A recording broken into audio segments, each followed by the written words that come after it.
Alright, let's make this first part quick. Also, did I break my mic? Why does it sound like that? The blood moon is a nighttime event. It lasts from 7:30 p.m. to 4:30 a.m. You'll know a blood moon is happening because of the status message reading the blood moon is rising. You also get a really ugly red filter over your screen. Female NPCs will get pretty mean. The water turns red. Spooky. The event will disable sleeping in beds.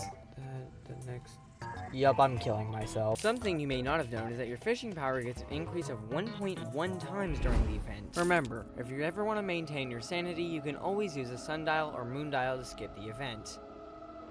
Nah, you gotta fish for it. You can also cancel the event by summoning the pumpkin or frost moon. The spawn rates are also, of course, increased for the duration of the night, along with the max spawn cap. The wiki also claims that the increased spawn rate only affects the surface, so I guess I've been delusional for years now. But wait, it still increases the chances of truffle worm spawns specifically? Along with this, town spawn reduction is crap in this event like most, including underground.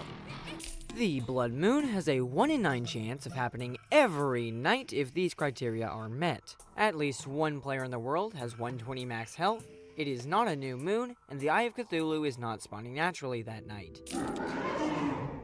Thank you. However, I say ignore statistics. Just expect it to happen. I already made this joke. What? You made this joke last time. Oh. Thanks for the support. The event could be summoned manually with a bloody tear dropped by blood moon enemies. All zombies can now...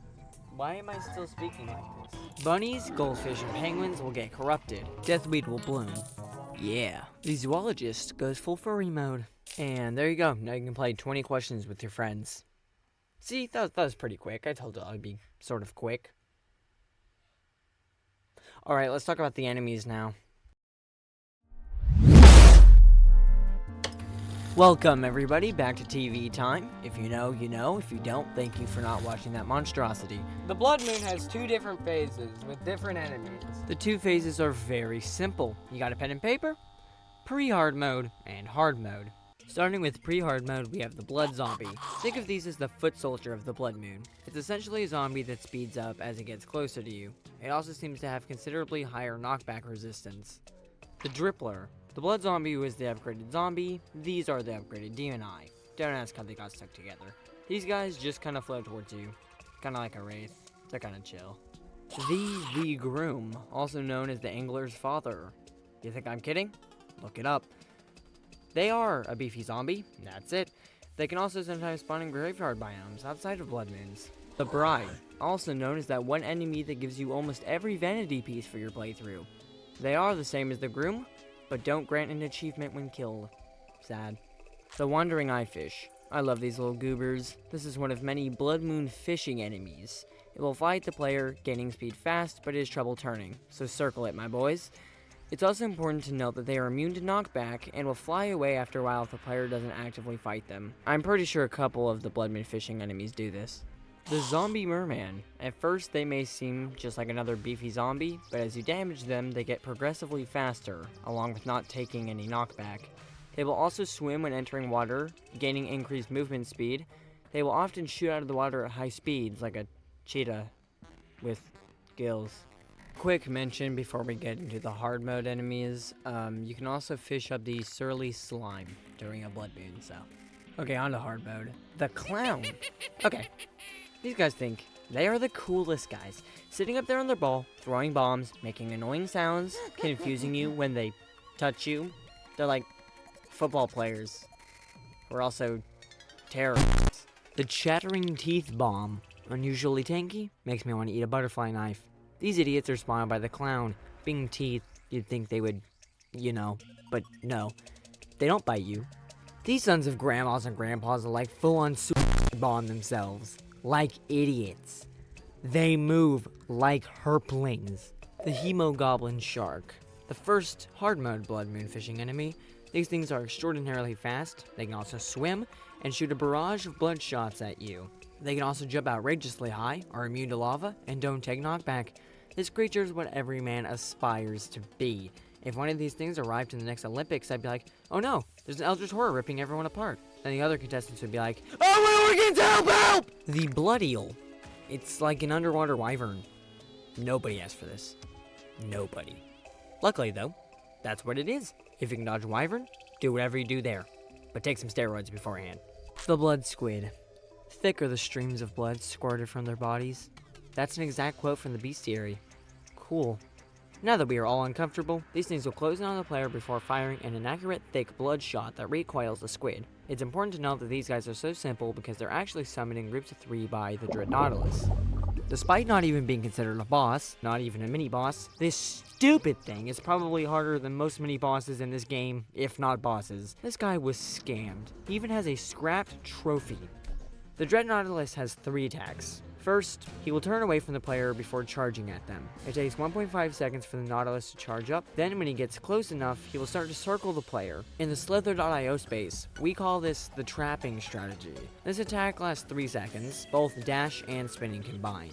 It will also reflect projectiles when it's in its charging phase. When initiating the second attack, the Nautilus will turn to the player this time, like a real man. You know, the Hemogoblin Shark never had trouble facing a player. After charging up for again 1.5 seconds, he will unleash 3 spreads of possibly thick blood shots, recoiling after every shot. You know, the Hemogoblin Shark never recoils. It's also important to note that when charging this attack, projectiles will not be reflected. For the last attack, the Dreadnautilus will summon 3 of these blood crystal things. After 1.5 seconds, 3 squids will be spawned. Then after another 1.5 seconds, the tears will disappear.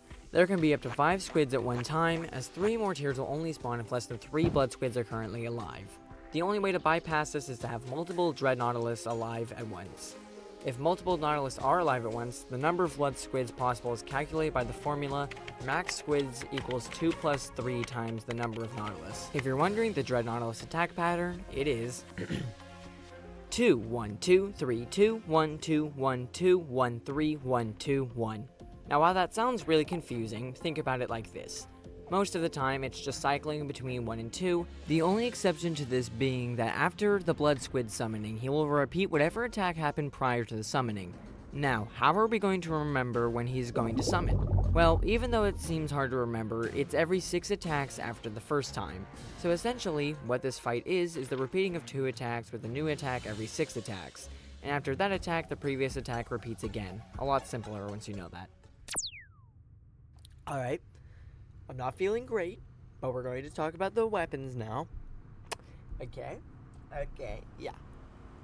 God, I want a waffle. Starting with pre-hard mode, we have the blood rain bow. It rains down possibly thick blood shots from the sky. It's like the Daedalus Storm bow if it was going through a really edgy phase. It rains 1 to 3 blood shots from the sky. It's decent, I guess. Next, we have the Vampire Frog Staff. This thing is actually good. This goober-like touches and licks things to dim. Moving on. Now in hard mode, we can look at the Bloodthorn. It is garbage. Complete trash. Just don't use it. It looks cool. It sucks. And don't beat that sweat in the comments saying, well, actually, if you use it in this one spot for this one strat that is not at all cost efficient, and actually just stop. For the record, I've never seen anybody defend this thing, so don't be the first. So originally I did a Socrates impression right here, but it kind of just sounded like I was mocking his accent. So instead I'll just say, the dripla cripla. The dripla cripla. This thing is a flail, but it shoots balls. 10 out of 10, very good game. Next up is a Sanguine Staff. Y'all have heard the spiel by now. Sanguine Staff is so good, guys. You know, that spiel, and I agree, kinda. It's a good minion, don't get me wrong, but it was nerfed to 1.4.4, and I haven't used it much since then, so I will be shutting up about my opinion on this weapon until further testing. Alright, I don't think anyone will be fighting me whenever I say the KO Cannon is not worth using. This Looney Tunes weapon has terrible range, damage, and is no longer iconic. If you do want to fight me on that, I'm not using the KO Cannon. The Banana Rings. An actually good clown drop. Ever since 1.4.4, this puppy's been a fan favorite for early hard mode melee. Very fast, good damage, good range, very solid, if nothing else. Alright, our final weapon. You know what it is? Take a guess. I'll give you some time here. The slap hand! Yay! Garbage. It's an F tier, but kind of funny. It slaps stuff. See that? You see that? Alright, with weapons out of the way, let's talk about the accessories. The shark tooth necklace is a very beloved accessory. It is very useful when it comes to high damage, low fire rate weapons. What? It is very useful when it comes to low damage, high fire rate weapons, but is all around good. The second accessory is the trifold map. I know it's not a Blood Moon exclusive, but I thought I'd mention it.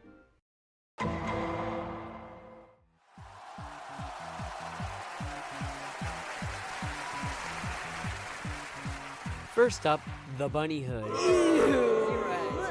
But wait, we didn't cover the corrupted creatures in the creature section. Why show them now? Well, I don't personally consider them Blood Moon enemies, but I thought I'd give them an honorable mention. Yep.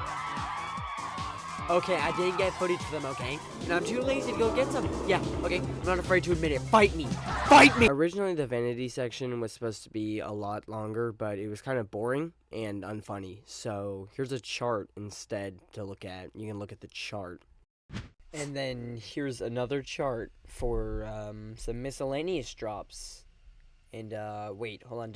Oh, that's another chart. Whoa. Wow, that's...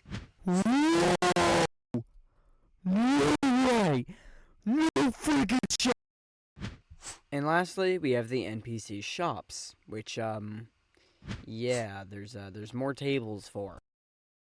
I guess I could take this moment alone to just be like, hey, I mean, if you've watched this far in the video, thank you. I know I've been going. Oh my god.